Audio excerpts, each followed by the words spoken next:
The scent of salt and ancient paper was the first thing that truly registered. It clung to Alara like a ghost, a comforting, musty embrace that promised forgotten stories and quiet afternoons. She stood in the doorway of what was now, unequivocally, hers, the Salty Page bookstore, nestled on a cobbled lane in Osprey Cove. Her old life felt a million miles away, a frantic blur of fluorescent lights, urgent deadlines, and the ceaseless hum of city traffic.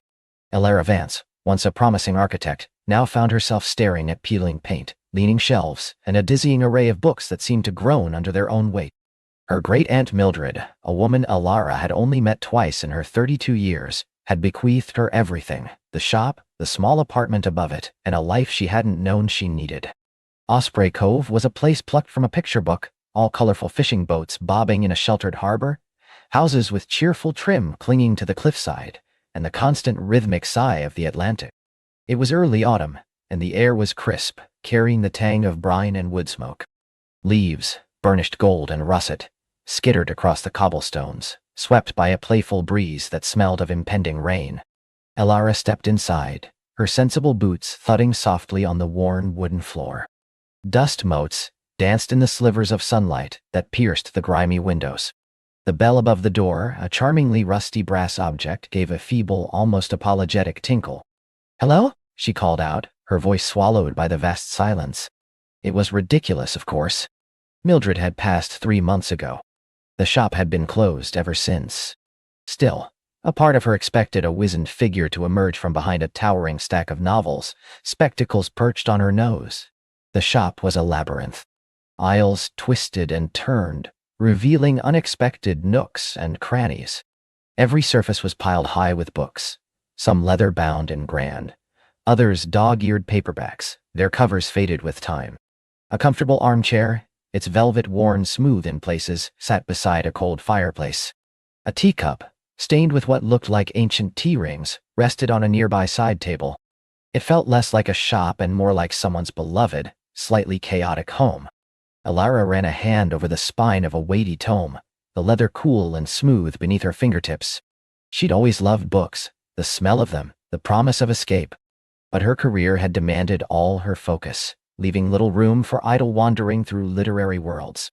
Now, the worlds were literally piled at her feet. She walked through the shop, her eyes slowly adjusting to the dim light. She noticed a faint drip-drip sound coming from the back. Her heart sank a little. An old building always came with its quirks, and sometimes its expensive problems. Following the sound, she found a small puddle forming near a back door, a steady trickle making its way from a crack in the ceiling. "Oh, Mildred," she murmured, a wry smile touching her lips. Always keeping things interesting, even in absentia. She spent the next few hours simply absorbing the space, mentally cataloging the chaos. The sheer volume of books was daunting. She climbed the creaky stairs to the apartment above, a cozy, if equally dusty, 2-bedroom affair with a small kitchen and a living room that overlooked the main street. From the windows, she could see the harbor in the distance, a patchwork of glittering blues and greens. The apartment had a different smell, less paper, more old wood and lavender, as if Mildred had diligently kept it aired. The bed was made with a faded floral quilt, a stack of well-loved novels on the bedside table. It was undeniably charming, a world away from her sleek, minimalist city apartment. A profound sense of quiet settled over her, a quiet she hadn't realized she'd been craving.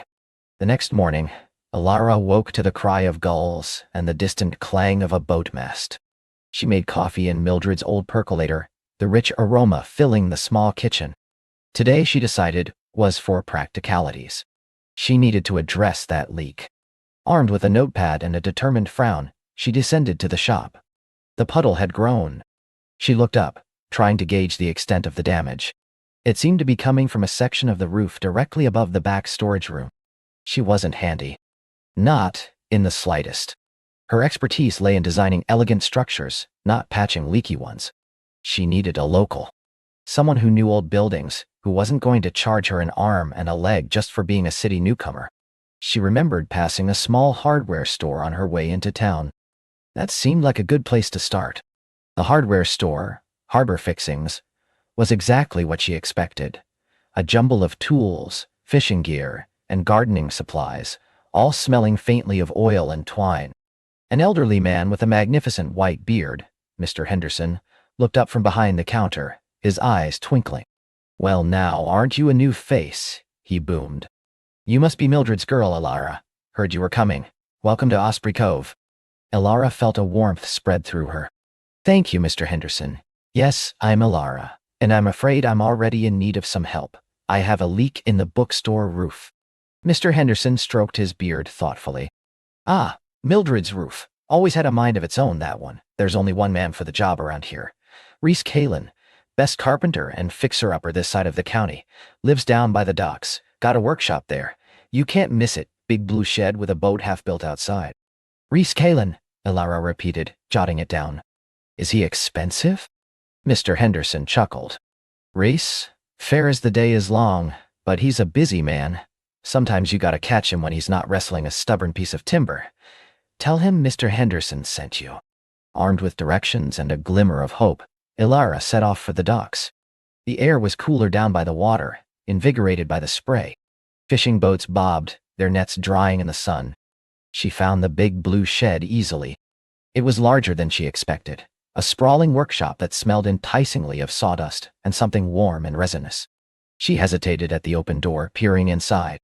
The interior was a symphony of wood, planks stacked neatly, tools hanging on pegboards, and in the center, a beautiful, half-finished wooden boat, its ribs curving gracefully upwards like a skeleton coming to life.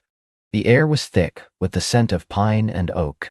A man was bent over a workbench, his back to her, deeply engrossed in sanding a piece of wood. He was tall, with broad shoulders that strained the fabric of his faded workshirt.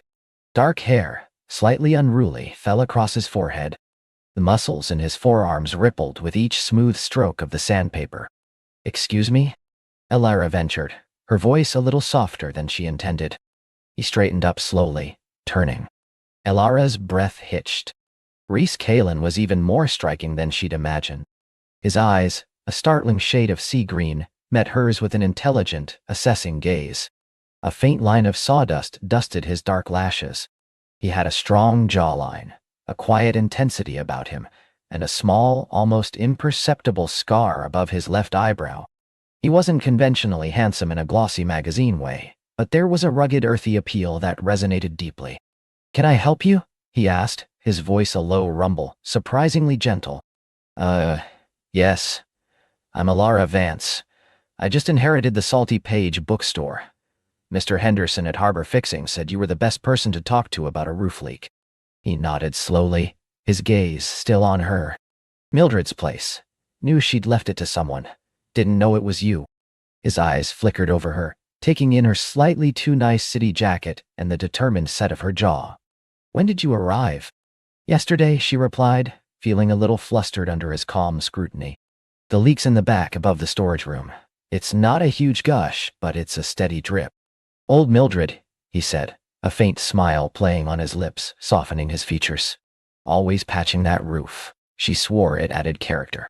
He wiped his hands on a rag, leaving smears of sawdust on the fabric. "I can come take a look. Might be able to swing by this afternoon after I finish up here." "Oh, that would be wonderful," Elara said, relief flooding her. "Thank you.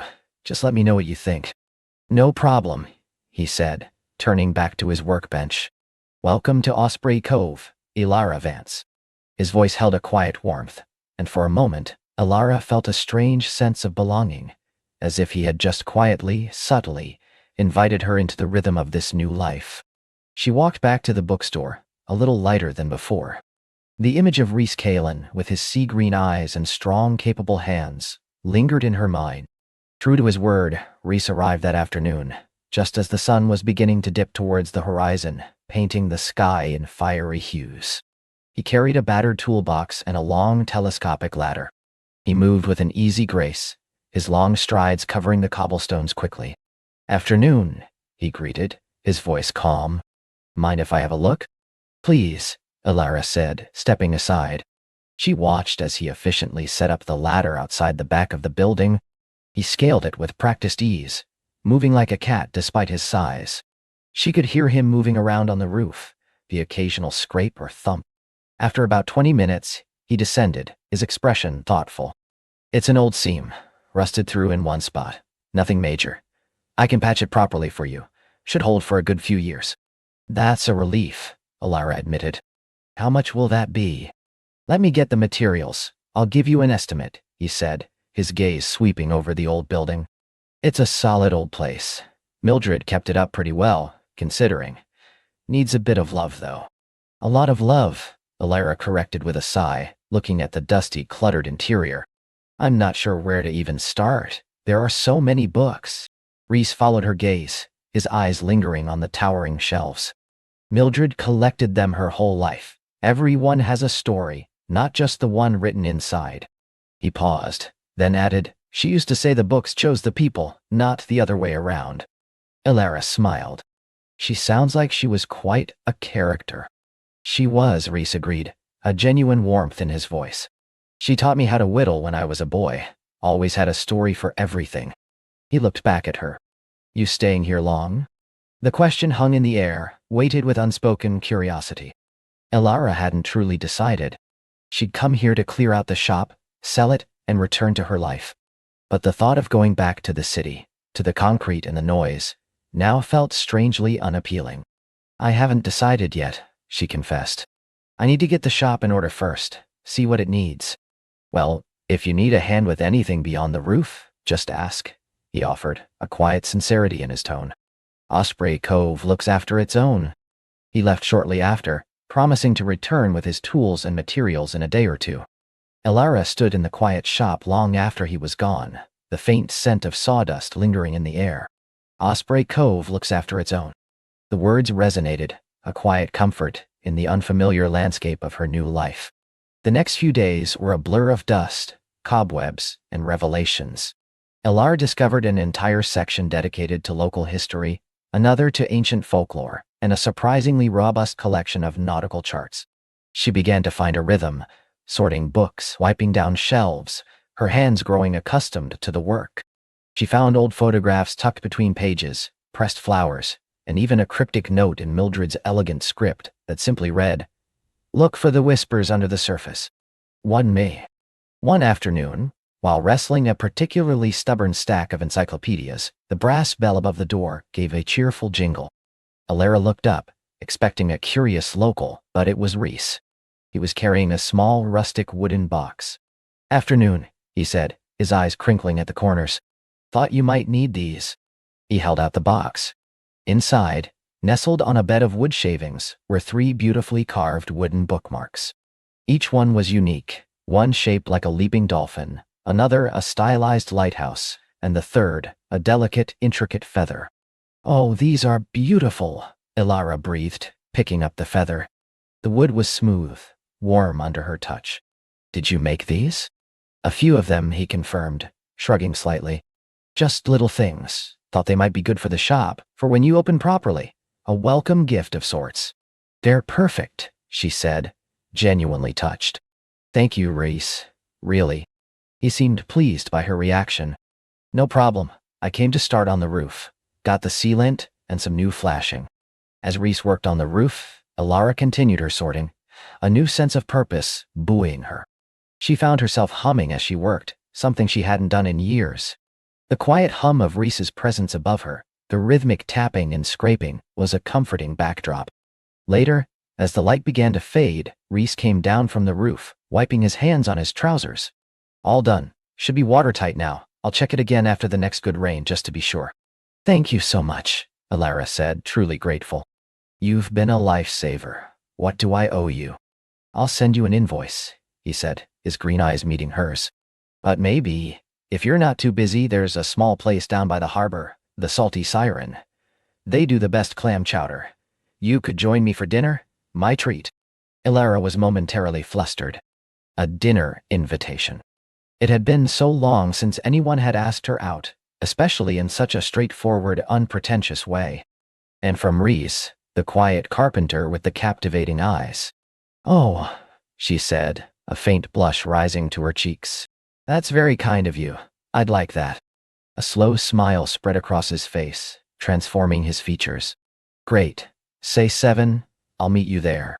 7 it is, she confirmed, feeling a flutter in her stomach. She spent the next hour in a delightful panic, trying to decide what to wear. She didn't have much beyond her practical work clothes and a few city outfits that felt entirely out of place in Osprey Cove. She settled on a simple, dark green dress she'd almost forgotten she owned, a soft wool that felt appropriate for the crisp autumn evening. She brushed her hair, a rich auburn that caught the dying light, and added a touch of lip gloss. Walking to the Salty Siren, the air was cool and invigorating. The village lights twinkled, reflecting on the slightly choppy harbor waters. The restaurant was warm and inviting, a cozy haven of polished wood, nautical decor, and the comforting clatter of cutlery. Rhys was already there, seated at a table by the window, looking out at the harbor. He had shed his work clothes for a dark, fitted sweater that emphasized his broad shoulders. His hair was still a little unruly, but he looked handsome. Unmistakably so. He stood as she approached, a polite, old-fashioned gesture that made her smile. "Elara, you look lovely." "Thank you," she replied, feeling a warmth spread through her. "You too." They talked easily over bowls of rich, creamy clam chowder and crusty bread. He told her about growing up in Osprey Cove, learning his trade from his father, the satisfaction of working with wood, and seeing a project come to life. He spoke of the sea with a deep respect, almost reverence. Elara found herself opening up too, something she rarely did with strangers. She talked about her dreams of designing buildings that connected with nature, her disillusionment with the soulless high-rises she'd been working on, and the unexpected peace she'd found in the dusty quiet of the Salty Page. "It sounds like you were a bit lost before Mildred's gift," he observed gently, his green eyes steady on hers. She considered his words. "Perhaps. I was so focused on what I thought I wanted, I didn't realize I was moving further and further away from what I actually needed." She looked out at the dark expanse of the harbor, where the fishing boats gently rocked. "This place, it feels different. Like a breath I didn't know I was holding." Rhys nodded, understanding in his gaze. "Osprey Cove has a way of doing that. It gets under your skin." He leaned forward slightly. "So, do you think you'll stay?" The question again. This time, it felt less like curiosity and more like a gentle invitation. She thought about the dusty books, the old wooden floors, the scent of the sea, and the quiet, steady presence of the man across from her. "I don't know," she admitted, meeting his gaze. "But I think I'd like to find out." A comfortable silence settled between them, filled with the soft sounds of the restaurant and the distant cry of gulls. Elara felt a peculiar sense of calm, a lightness she hadn't experienced in years. The conversation flowed easily, from books to boat building, from the quirky residents of Osprey Cove to the subtle magic of a sunset over the Atlantic. As the evening drew to a close, Rhys walked her back to the Salty Page. The village was quiet now, most lights dimmed. The air was cool, carrying the fresh scent of the sea. At her doorstep, he paused. "Thank you for dinner, Elara. I enjoyed it." "I did too, Rhys," she said, meaning it. "More than I can say." He looked at her, his sea-green eyes soft in the dim light of the street lamp. For a moment she thought he might lean in, perhaps touch her arm, or even kiss her. The thought sent a jolt of anticipation through her. But he simply offered a small, warm smile. "Good night, Elara." "Good night, Rhys." She watched him walk away, his silhouette disappearing into the shadows of the lane. She let herself into the quiet shop, the little bell above the door giving its usual soft tinkle. Upstairs in the small apartment, she sat by the window, looking out at the dark, star-dusted sky. The moon cast a silver path across the water. The town was sleeping, but Elara felt wide awake, a nascent hope stirring in her chest. She thought of Rhys's quiet strength, his gentle understanding, and the way his eyes seemed to see beyond the surface. Osprey Cove was indeed getting under her skin, and perhaps so was Rhys Calen. The whispers, under the surface of her new life, were beginning to reveal themselves, and Elara found herself eager to hear what they had to say. The soft lapping of waves against the shore was a lullaby, a counterpoint to the thrumming in Elara's own heart. She pulled her shawl tighter, though the night air was mild, and took one last, deep breath of the salt-laced breeze. The thought of Rhys, like a warm ember, glowed steadily within her. His quiet strength, his genuine interest in her, the way he seemed to understand without needing a flood of words. It was all so profoundly different from the polite, superficial connections she'd grown accustomed to in her old life. Here, in Osprey Cove, it felt as though the very air encouraged authenticity, drawing out the true self she hadn't realized she'd been keeping hidden. Returning to the cottage, the silence within was different from the silence of her previous nights. It wasn't empty. It was pregnant with possibility. She moved through the familiar rooms, the scent of lavender and old wood embracing her, and found herself smiling into the darkness. Sleep found her easily, a dreamless drift into peace, the whispers of the cove weaving into the fabric of her rest. The next morning, Alara woke with the sun painting stripes across her bedroom floor. Instead of the usual hurried dash for coffee and a glance at a busy schedule, she lingered, watching the dust motes dance in the golden light. A sense of lightness filled her, a quiet joy that settled deep in her bones. She dressed in comfortable jeans and a soft, knitted sweater, her fingers brushing against the rough wool, a stark contrast to the silken blouses she once favored. This was her, now. Or, at least, a version of herself she was rapidly growing to love. A craving for Maeve's cinnamon rolls led her to the bakery, the familiar scent of yeast and sugar, a comforting hug. The bell above the door chimed cheerfully as she entered. "Morning, Alara," Maeve greeted, her flour-dusted hands moving deftly to arrange a fresh batch of pastries. "You're looking bright-eyed this morning. Good night's sleep." "The best," Alara confirmed, leaning against the counter. "And I think I need a cinnamon roll to complete it." Maeve chuckled, placing a warm roll on a plate for her. "Heard you and Reese were out late last night. Everyone saw you walking back from the cove path?" Alara felt a blush creep up her neck. "Oh, really? It was lovely. He showed me some of the tidal pools." Maeve winked. "He's a good man, Reese Kalen. Always has been, quiet, but with a heart of gold. Takes a special kind of person to see it, though. Most folks are too busy looking for the flash and glitter." Alara took a bite of her cinnamon roll, the sweetness melting on her tongue. "He is. He really is." The easy way Maeve spoke about Reese, the implicit approval, warmed Alara even further. It wasn't gossip. It was genuine affection from a community that knew and loved its own. As she savored her breakfast, Alara noticed a small, intricately carved wooden bird perched on a shelf behind the counter. It was a tiny osprey, wings spread as if in flight, its details so fine it looked like it could take off at any moment. "That's beautiful, Maeve," Alara said, pointing. "Where did you get it?" Maeve followed her gaze. "Oh, that old thing. It was carved by an old fisherman who used to live here before my time. He was a bit of a recluse, but he had a knack for carving. They say he put a piece of the cove's spirit into each one. Said they whisper the secrets of the sea to those who listen closely." She smiled, a knowing glint in her eyes. "Sounds like a fanciful tale, I know, but sometimes, when the wind blows just right and the sea is calm, I swear I hear something." Alara felt a shiver of intrigue. "Whispers, you say?" The word resonated with her thoughts from the previous night.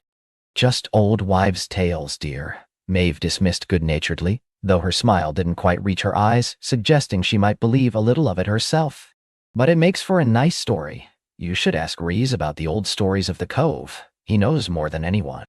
Alara left the bakery feeling a renewed sense of connection, the taste of cinnamon lingering, and the idea of whispers now firmly planted in her mind.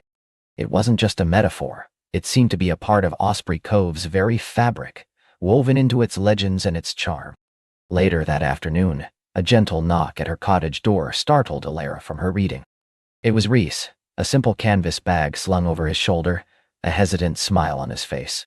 "Sorry to bother you, Alara," he began, his gaze warm and reassuring. "I was just heading out to check on some lobster traps, and I thought you might enjoy seeing the cove from a different perspective. From the water." Alara's heart gave a little leap. "I'd love that, Reese. Just let me grab a jacket." Within minutes, she was by his side, walking towards the small dock where his boat, a sturdy, well-maintained vessel named the Sea Whisperer, was moored. The name itself sent a little thrill through her, echoing Maeve's words and her own burgeoning curiosity. "The Sea Whisperer?" Alara asked, gesturing to the faded lettering. Reese nodded, a faint smile playing on his lips. "My grandfather named her. He always said the sea had things to tell us. If we only knew how to listen. He believed the whispers were real." His eyes met hers, a shared understanding passing between them. He remembered her fascination with the concept. He helped her onto the boat with a gentle hand, his touch sending a pleasant warmth through her. The air on the water was crisp, invigorating, and the sun sparkled on the gentle swells. Rhys navigated the boat with practiced ease, his movements economical and strong. He was a man deeply connected to his environment, a part of the rhythm of the sea. As they motored away from the shore, Osprey Cove gradually transformed from a collection of quaint cottages into a picturesque painting, nestled against the rugged coastline. The lighthouse stood sentinel, a beacon of hope against the endless blue. "It's even more beautiful from here," Alara murmured, leaning back and letting the wind whip through her hair. "It is," Rhys agreed, his voice a low rumble. "There's a different kind of peace out here, a different kind of silence, too. Not empty, but full of everything." He expertly maneuvered the boat to the first set of buoys, their bright colors bobbing on the waves. He showed her how to haul the traps, explaining the process of checking for lobsters, measuring them, and releasing the smaller ones back into the sea. His hands were strong and capable, yet surprisingly gentle as he handled the crustaceans. Alara found herself fascinated, not just by the task, but by the quiet competence of the man beside her. "Do you ever get tired of it?" she asked, watching him carefully rebait a trap. He paused, looking out at the horizon. "Sometimes, the work is hard, the weather can be brutal. But tired of the sea? Never. It's in my blood. My family has fished these waters for generations. It feels right." He looked at her then, a vulnerability in his eyes she hadn't seen before. "It's a simpler life, I suppose. Not much excitement for someone used to a city like yours." Alara shook her head quickly. "No, Rhys. It's not simpler. It's just different. And honestly, I think it's more profound. There's an honesty to it, a direct connection to life and nature that I never had. I find it exhilarating." A genuine smile spread across his face, lighting his eyes. "Exhilarating, huh? I liked that." They continued to move from trap to trap, the rhythm of the work creating a comfortable intimacy between them. Alara found herself laughing freely as a particularly feisty lobster sprayed her with seawater. Rhys's deep chuckle was a warm sound that made her heart flutter. As the sun began its slow descent, painting the sky in fiery hues of orange and purple, Rhys steered the sea whisperer towards a secluded cove Alara hadn't seen before. Towering cliffs embraced a small pebbled beach, and a hidden waterfall tumbled down into the sea, its spray catching the last rays of sunlight in a shimmering mist. "This is incredible, Rhys," Alara breathed, awestruck. "How have I not seen this?" "It's a bit of a local secret," he confessed, cutting the engine. The only sounds now were the gentle lapping of waves and the distant cry of gulls. "My grandfather used to bring me here when I was a boy. He called it the Whispering Falls. Said if you sat quietly enough, you could hear the stories of the land and the sea converging." They sat in comfortable silence for a long while, simply absorbing the beauty. Alara felt a profound sense of peace settle over her, deeper than any she had experienced before. The whispers were indeed all around, in the rush of the waterfall, the sigh of the wind through the cliffside trees, the endless murmur of the ocean. It wasn't about understanding specific words, she realized, but about feeling a deeper connection, an intuitive knowing that transcended language. It was about being present, truly present, in the heart of something ancient and beautiful. "It feels like magic," Alara finally whispered, almost to herself. Rhys turned to her, his eyes soft in the fading light. "Maybe it is. Or maybe it's just what happens when you slow down enough to notice the magic that's always been there." He paused, then continued, his voice softer, more hesitant. "You know, Alara, you have a way of seeing things. You don't just look. I see." Her gaze met his, and in that moment, she felt completely understood, completely seen. It was a powerful, almost overwhelming feeling. "And you, Rhys," she replied, her voice thick with emotion. "You have a way of showing me things I never knew existed, both in the world and in myself." He didn't say anything, but his hand reached out, gently covering hers where it rested on the boat's edge.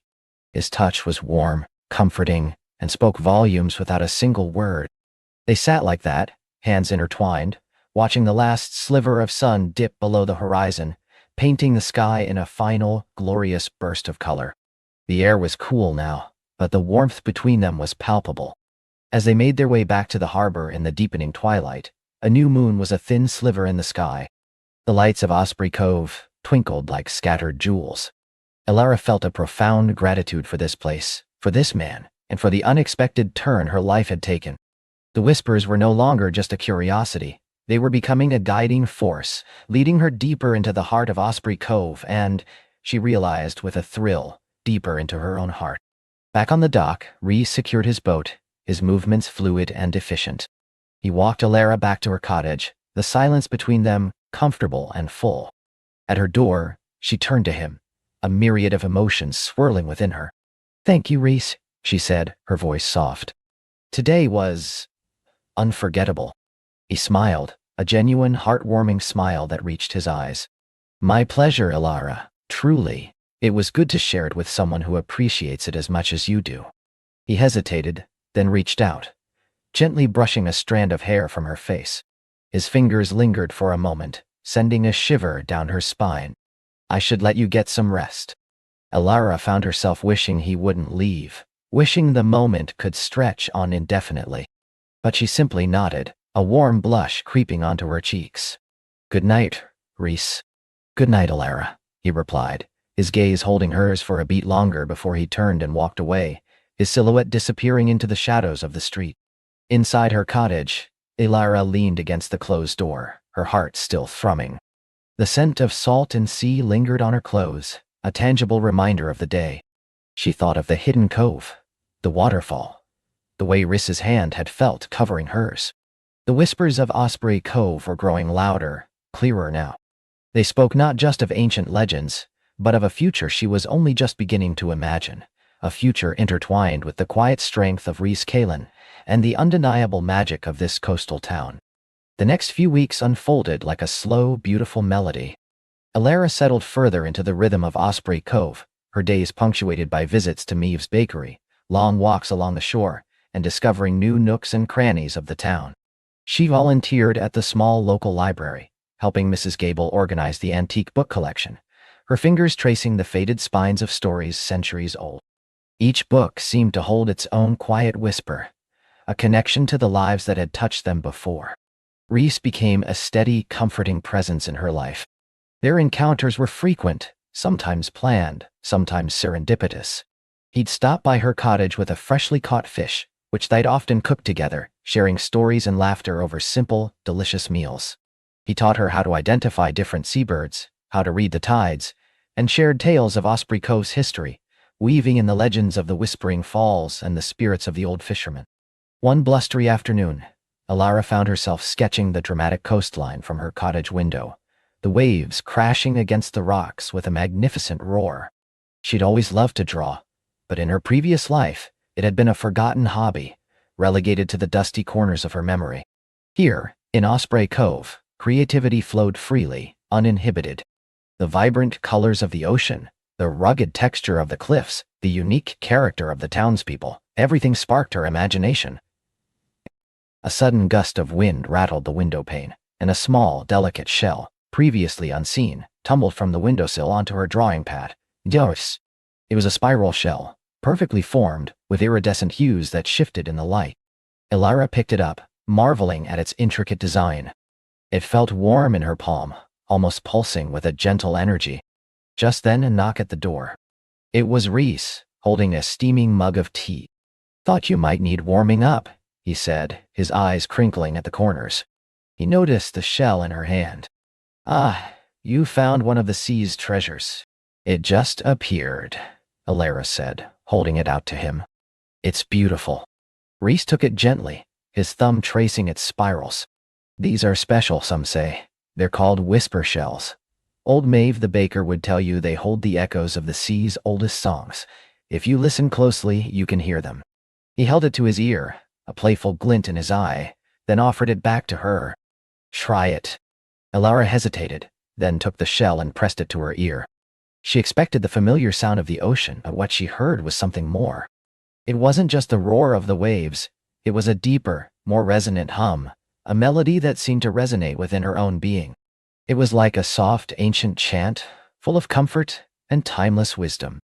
It was the whispers she had been seeking, not a literal voice, but a feeling, an understanding, a connection to something profound and beautiful.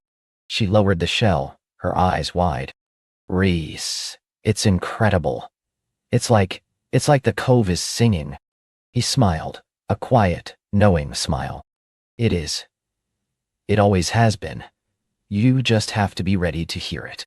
He took a sip of his tea, his gaze thoughtful. You know, Lara, you're becoming more and more a part of this place. The cove has a way of claiming those who are meant to be here. His words resonated deeply. She didn't feel claimed. Claimed by the salty air, by the rugged beauty, by the warm embrace of the community, and by the steadfast heart of the man standing before her. I think I'm ready to be claimed, Ilara confessed, her voice barely above a whisper. Reese's eyes softened, and he reached out, gently touching her cheek. I think so too. The unspoken words hung in the air between them, a promise, a burgeoning hope. The discovery of the whisper shell, and the profound experience of hearing its song, deepened Ilara's connection to Osprey Cove in a way she hadn't anticipated. She started collecting them, finding them tucked into crevices on the beach, washed ashore after a storm, or sometimes just appearing on her windowsill as if gifted by the sea itself. Each one had a slightly different hum, a unique melody that added to the growing symphony in her heart. One evening, Reese invited her to join him and a few other fishermen for a bonfire on the beach. The air was cool, but still, the sky a velvet canvas studded with countless stars. A crackling fire cast dancing shadows on the sand, and the scent of wood smoke mingled with the briny tang of the ocean. Stories were shared, laughter echoed, and the simple camaraderie of the townspeople wrapped around Ilara like a warm blanket. Reese sat beside her, his arm casually resting near her shoulder, a silent guardian. He pointed out constellations, told her the old sailors' names for them, and shared legends of mythical creatures said to dwell in the depths of the ocean beyond the cove. Ilara listened, captivated, feeling more at home than she ever had in her life. Later, as the other fishermen began to pack up, Reese led Ilara away from the dying embers, towards a quieter stretch of the beach. The moon, now fuller, cast a silver glow on the water, turning the incoming waves into ribbons of light. You seem happy, Ilara, Reese said, his voice soft, almost a murmur against the hush of the waves. I am, she confirmed, looking out at the endless expanse of the sea. More than I thought possible. Osprey Cove. It's given me something I didn't even know I was missing. She turned to him, her heart overflowing. And you, Reese, you've been a part of that. A very important part. He turned to face her fully, his hands gently taking hers. You've given me something too, Ilara, a different perspective, a reminder of the wonder in things I've grown accustomed to. And a lightness I didn't realize I'd lost. His thumb stroked the back of her hand, a simple gesture that sent shivers of anticipation through her. The air thrummed with unspoken emotions, the whispers of the cove weaving their magic around them. Ilara looked into his eyes, seeing not just kindness and strength, but a deep, growing affection that mirrored her own. She saw a future, perhaps, one where the whispers of Osprey Cove were woven into the tapestry of their shared lives. She leaned in, drawn by an invisible force, and Reese met her halfway. Their lips met, in a tentative, tender kiss, soft as the sea spray, warm as the fading embers of the bonfire. It was a kiss that tasted of salt and longing, of quiet understanding and blossoming hope. It was a promise whispered between two souls finding their way home. When they finally parted, a soft sigh escaped Ilara's lips. Her heart felt lighter than air, yet deeply anchored. Reese's gaze was tender, full of a quiet joy that reflected her own. Ilara, he murmured, his voice husky. I think you were always meant to find your way to Osprey Cove. And to you, she added, her voice a whisper. He smiled, a genuine, radiant smile that made her heart ache in the best possible way. They stood there for a long moment, simply holding hands, the vastness of the ocean before them, the stars shining brightly above, and the gentle whispers of the cove surrounding them, promising a beautiful journey ahead. The path was still unfolding, but Ilara knew with a certainty that settled deep in her soul that she was exactly where she was meant to be. The whispers had revealed their most precious secret. Love had found a home in Osprey Cove. They stood there for a long moment, simply holding hands, the vastness of the ocean before them, the stars shining brightly above, and the gentle whispers of the cove surrounding them, promising a beautiful journey ahead. The path was still unfolding, but Alara knew, with a certainty that settled deep in her soul, that she was exactly where she was meant to be. The whispers had revealed their most precious secret. Love had found a home in Osprey Cove. Finn's thumb gently stroked the back of her hand, a small gesture that sent shivers of warmth through her. He turned to face her fully, his eyes dark as the night sky, but filled with an inner light searching hers. A soft smile played on his lips, mirroring the one that bloomed on Alara's. The air between them thrummed with unspoken promise, a delicate tension that was both exhilarating and profoundly peaceful. He leaned in slowly, giving her all the time in the world to respond, to pull away if she wished. But Alara didn't wish. She met him halfway, her heart pounding a gentle rhythm against her ribs. His lips, soft and tentative, brushed hers. It was a kiss that tasted of salt and starlight, of long-held breaths and newly found hope. It was a question, a promise, a soft declaration all rolled into one. Alara melted into it, her fingers tightening around his, her other hand instinctively reaching up to cup his jaw, feeling the warmth of his skin beneath her palm. The kiss deepened, a slow, tender exploration, conveying more than words ever could. It was a silent acknowledgement of the connection that had been growing between them, an affirmation of the whispers that had guided them both. When they finally broke apart, breathless and radiant, the world felt sharper, more vibrant. The stars seemed to twinkle brighter, the ocean's murmur sounded like a lullaby, and the scent of sea salt and night-blooming jasmine filled the air. "Alara," he breathed, his voice a low rumble filled with wonder. "Finn," she whispered back, her voice thick with emotion. She leaned her head against his shoulder, feeling the solid strength of him, the steady beat of his heart against her ear. "I feel like I've known you forever." He wrapped his arm around her, pulling her closer, and together they watched the distant lighthouse beams sweep across the dark water. "Maybe you have," he murmured, his voice laced with the same quiet magic that seemed to permeate the cove. "Maybe the whispers knew long before we did." Over the next few weeks, their relationship unfolded with the gentle inevitability of the tide. Days were spent exploring the hidden wonders of Osprey Cove, secret tide pools teeming with life, ancient moss-covered trails leading to panoramic viewpoints, and secluded beaches where they collected sea glass and told each other stories. Finn introduced her to the rhythms of his life, his work as a boat builder and restorer, his quiet evenings spent sketching the changing light on the water or carving intricate wooden birds. Alara, in turn, shared her love for old books, her nascent desire to open a small, curated shop in the cove, and the thrill she found in discovering forgotten treasures. Their dates were simple, yet infused with profound meaning. Picnics on the cliffs overlooking the vast expanse of the ocean, where they shared sandwiches and dreams. Evenings spent cooking together in Alara's cozy cottage, the aroma of herbs and garlic mingling with the scent of salt from the open windows. Long walks along the shore at dusk, their hands clasped, comfortable silences punctuated by soft laughter and the cry of gulls. Alara found herself falling deeper in love with not just Finn, but with the life he had built, a life so different from the one she had left behind. She realized how starved her soul had been for this quiet authenticity, this deep connection to nature and a sense of belonging. Finn, with his calm demeanor and profound understanding, seemed to see past the surface of her, straight into the heart of who she truly was. He encouraged her dreams, listening patiently as she outlined her plans for the curious gulls, her envisioned shop selling antique maps, local art, and gently used books.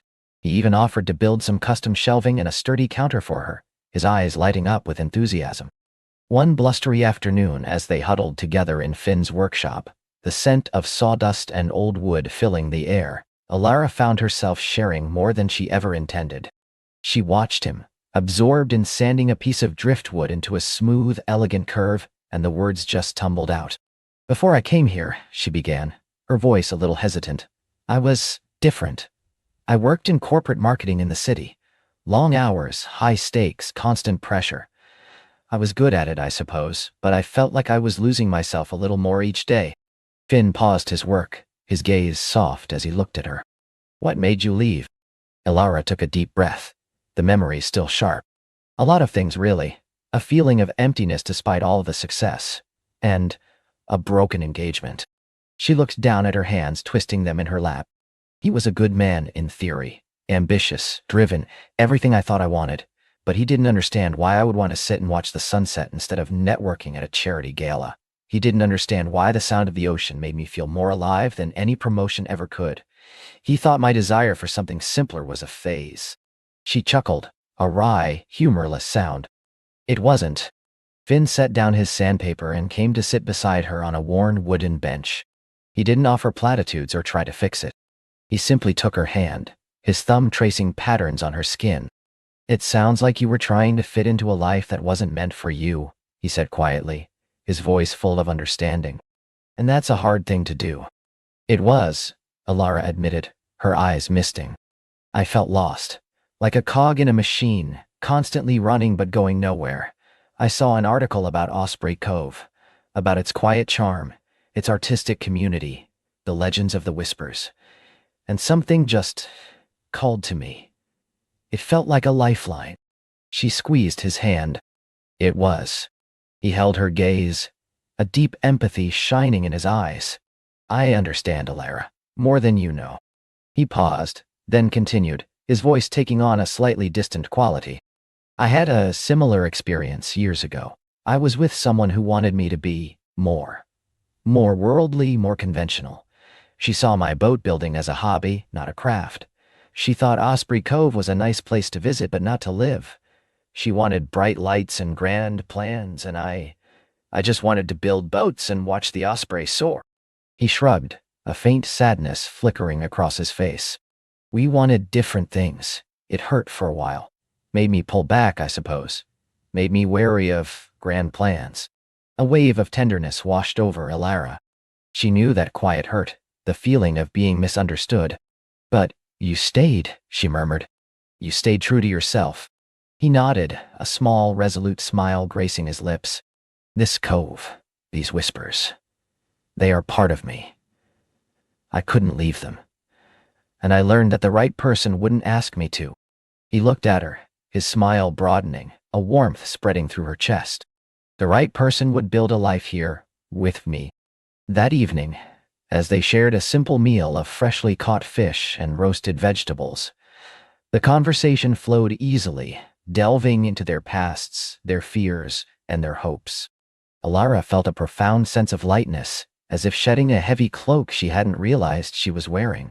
Sharing her vulnerabilities with Finn, and having him reciprocate, only deepened their bond, weaving their individual threads into a stronger, more resilient tapestry. As the weeks turned into months, Alara's vision for the curious gulls began to take shape. She found a charming, slightly neglected storefront near the main square, its windows grimy but full of potential. Finn, true to his word, became her most enthusiastic helper, designing and building custom shelves from reclaimed wood, a sturdy counter that evoked a ship's bow, and even a whimsical sign featuring a stylized osprey clutching a book in its talons. The people of Osprey Cove, initially reserved, gradually embraced Alara. Mrs. Gable, the proprietor of the general store, would save her the ripest peaches and the freshest bread. Old Mr. Henderson, who ran the small fishing charter, would bring her interesting pieces of driftwood for her shop displays. The children, drawn by Finn's presence, would peek into the windows, their eyes wide with curiosity. Alara found herself feeling truly at home, a part of the quiet, close-knit community. Yet, despite the blossoming of her new life, a tiny seed of apprehension sometimes stirred within Alara. Her past, though distant, felt like a shadow sometimes, a reminder of the life she'd left behind. What if it caught up to her? What if the city, with its demands and expectations, tried to pull her back? She hadn't officially cut all ties, just let them dwindle. And then one day, her phone, usually silent except for Finn's texts, buzzed with an unfamiliar number. It was her former boss, Marcus. His voice, crisp and demanding, cut through the peaceful hum of Osprey Cove like a sharp wind. "Alara, thank goodness I finally got a hold of you. We've been trying to reach you. A fantastic opportunity has come up. A new project, global reach, exactly what you excelled at. We need you back. The terms are incredibly generous, a partnership trek." Alara's heart began to thud in her chest. The words were a siren song, a reminder of the power and prestige she had once chased. For a fleeting moment, the old ambition flickered. But then she looked around the fledgling Curious Gull's shop, at the shelves Finn had lovingly built, at the worn armchair she planned for a reading nook, at the small collection of local poetry she was curating. She thought of the salt-laced air, the cry of the osprey, Finn's gentle smile. "Marcus," she said, her voice steadier than she expected. "Thank you. That sounds impressive, but I'm not coming back." There was a stunned silence on the other end. "Not coming back? Alara, what are you talking about? This is a game changer. You're throwing away your career for, what, a vacation?" "I'm not on vacation, Marcus. I'm building a life here. I'm opening a bookstore." Another disbelieving silence. "A bookstore? In a fishing village?" "Alara, you're brilliant. You're wasting your talent."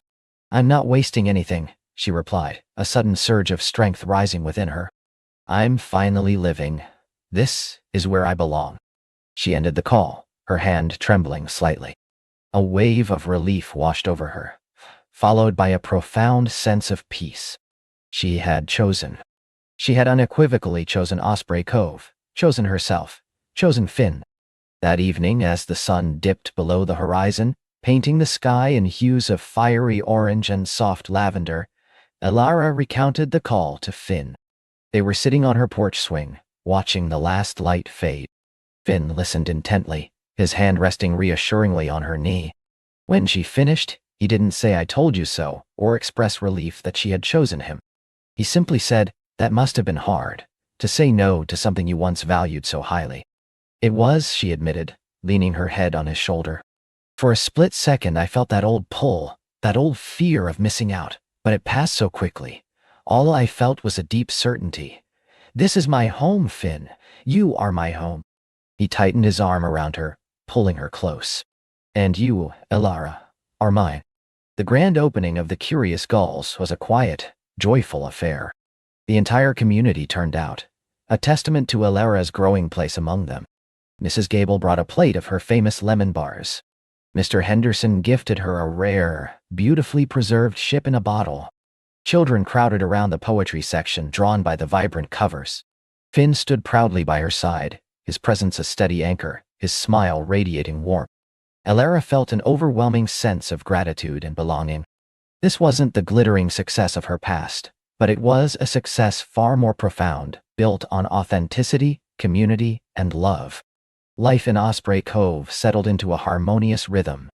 Alara's shop thrived, becoming a beloved hub for locals and the occasional tourist seeking something off the beaten path.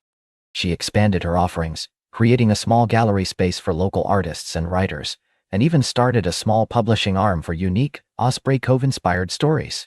Finn's boat-building business continued to thrive, his craftsmanship renowned far beyond the cove. He sometimes taught workshops to aspiring builders, passing on his love for traditional methods and the beauty of working with wood. Their love deepened with each passing day. It was a love built on shared moments, quiet understanding, and a profound respect for each other's passions and spaces. They didn't need grand gestures or extravagant displays. Their love was in the morning coffee shared on the porch, watching the mist rise from the ocean. It was in the comfortable silence as they read side by side, the gentle touch of a hand, the knowing look across a crowded room. It was in the way Finn would leave a perfect piece of sea glass on her pillow, or Alara would surprise him with his favorite homemade cookies in his workshop. One evening, as spring gave way to summer, they walked along the beach, the sand cool beneath their bare feet, the waves whispering secrets at their ankles. The air was soft and fragrant, and a full moon hung like a pearl in the inky sky, casting a silver path across the water. Finn stopped, turning to face her. He took both her hands in his gaze intense, yet filled with a familiar tenderness. "Alara," he began, his voice a little shaky, "I never thought I'd find this again. This peace, this joy, this feeling of being completely, utterly myself and completely, utterly loved." Alara's heart swelled, recognizing the profound significance of his words. She knew how guarded he had been, how deeply he valued his quiet life.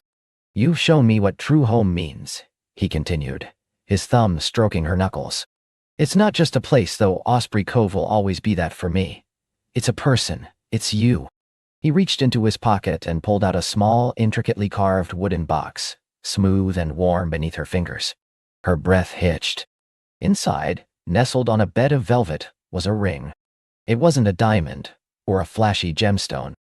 It was a simple silver band, hand-forged, with a tiny, delicate osprey feather etched into its surface, and a single luminous piece of sea glass, the color of the deepest ocean, set into it. It was utterly unique, utterly intimate.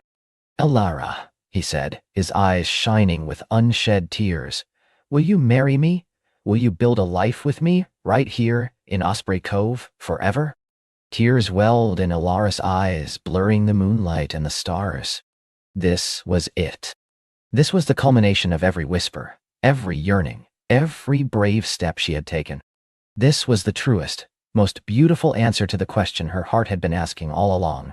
"Yes," she choked out, her voice thick with emotion. "Oh, Finn, yes, 1,000 times yes." He slipped the ring onto her finger. It fit perfectly, as if it had always been meant for her. The sea glass shimmered under the moonlight, a tiny beacon of their shared love.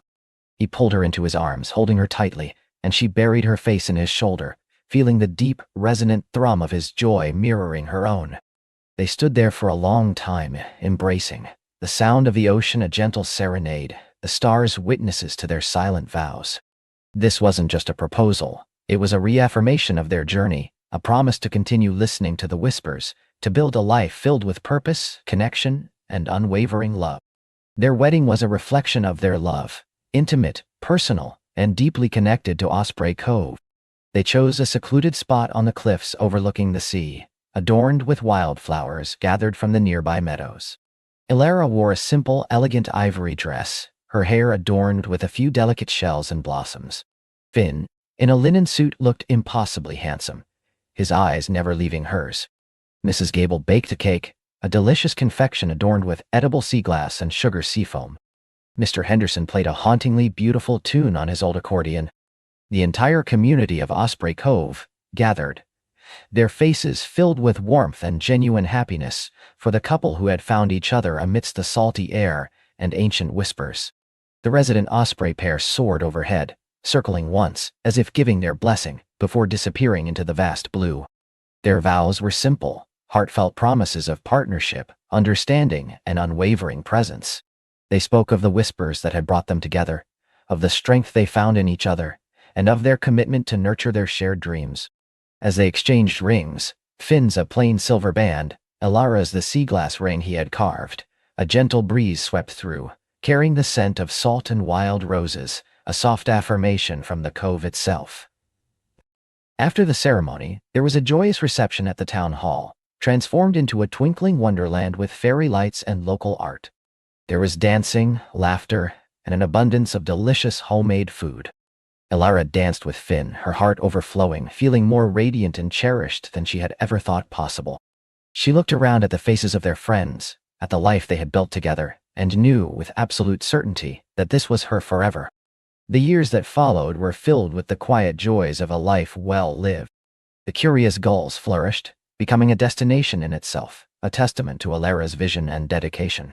She expanded her offerings, creating a small gallery space for local artists and writers, and even started a small publishing arm for unique, Osprey Cove-inspired stories. Finn's boat-building business continued to thrive, his craftsmanship renowned far beyond the cove. He sometimes taught workshops to aspiring builders, passing on his love for traditional methods and the beauty of working with wood. Their home, the cozy cottage Elara had initially rented, became a sanctuary of shared warmth and creativity. Finn built a beautiful, spacious deck overlooking the ocean, where they spent countless evenings watching the sunsets, listening to the waves, and simply being together. Elara cultivated a vibrant garden, filling it with hardy coastal plants and fragrant herbs. They continued their tradition of long walks on the beach, hand in hand, finding new pieces of sea glass, observing the changes in the tide, and marveling at the persistent beauty of their surroundings. The whispers of Osprey Cove continued to guide them, a gentle, comforting presence in their lives.